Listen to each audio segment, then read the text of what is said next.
समृद्धी हाके इयत्ता 7वीची विद्यार्थिनी. आज युवा दिनानिमित्त माझे मनोगत व्यक्त करू इच्छिते.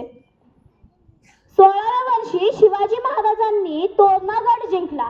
ते नाव छत्रपती शिवाजी महाराज. अवघ्या 14व्या वर्षी संभाजी महाराजांनी बुधभूषण नावाचा ग्रंथ लिहिला. ते नाव छत्रपती संभाजी महाराज. अवघ्या 16व्या वर्षी ज्ञानेश्वरांनी ज्ञानेश्वरी लिहिली. ते नाव संत ज्ञानेश्वर महाराज. माझ्या पहिल्या भाषणात एक मुलगा उभा राहिला आणि मला म्हणाला, दीदी तुझं बरोबर आहे, शिवाजी महाराजांनी 16व्या वर्षी तोरणागड जिंकला, ज्ञानेश्वरांनी 16व्या वर्षी ज्ञानेश्वरी लिहिली. पण आमच्या सरांच्या वयाचं असताना भगतसिंग, सुखदेव, राजगुरू हे फासावर गेले. मग आमच्या सरांना ट्राय करायला काय हरकत आहे? कधी कधी शिक्षकांनाही झुकावं लागतं अशा पोरांपुढं, कारण यांच्यासारखा वक्ता कुठं शोधूनही सापडणार नाही. राजस्थानहून एक पोरग महाराष्ट्रात आलो. ते शिवरायांच्या सरसेनापतींना भेटलं आणि सरसेनापती त्याला म्हणाले, कुठून आलास ग आणि काय काम करतोस? ते पोरग म्हणालं, मी कविता लिहितो, गाणी बिणी लिहितो. मग सरसेनापती म्हणाले, तुला शिवाजी महाराजांवरती एक गाणं लिहायचे. मग ते पोरग म्हणालं, चालतंय लिहितो. मग त्या पोराने शिवाजी महाराजांवरती एक गाणं लिहिलं.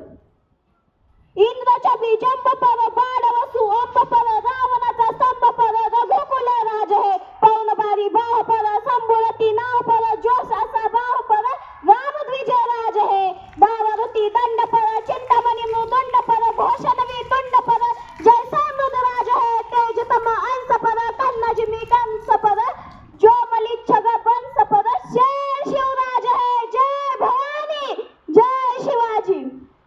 त्या पोराने तुमच्या वयाचं असताना शिवरायांवरती हे गाणं लिहिलं.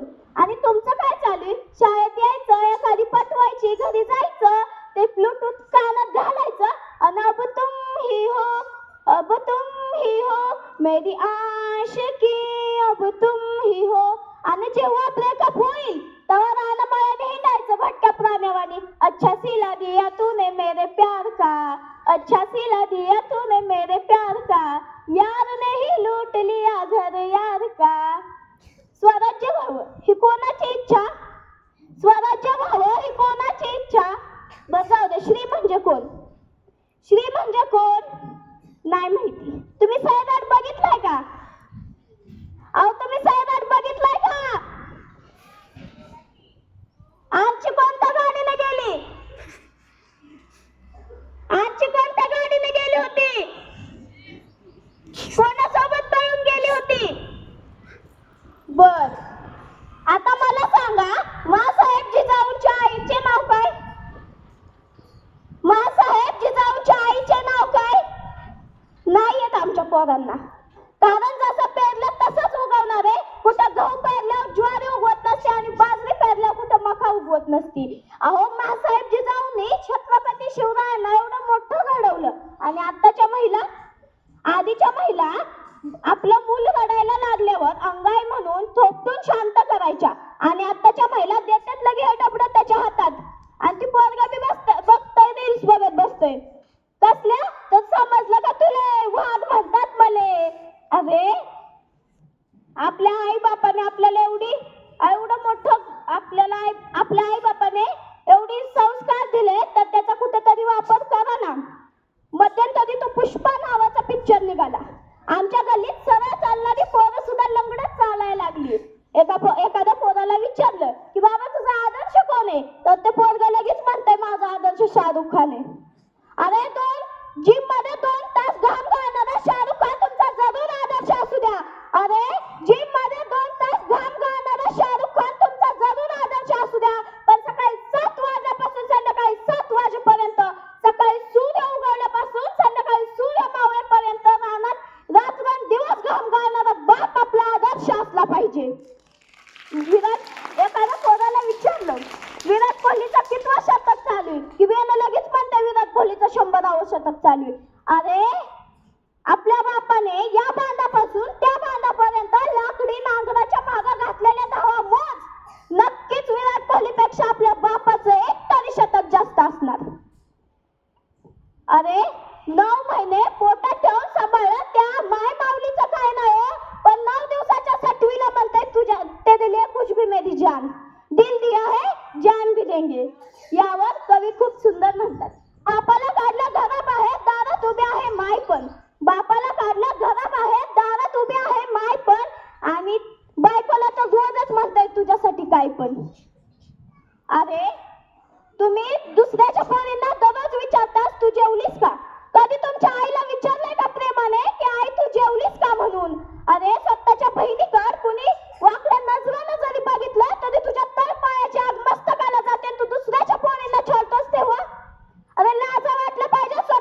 कोणाला?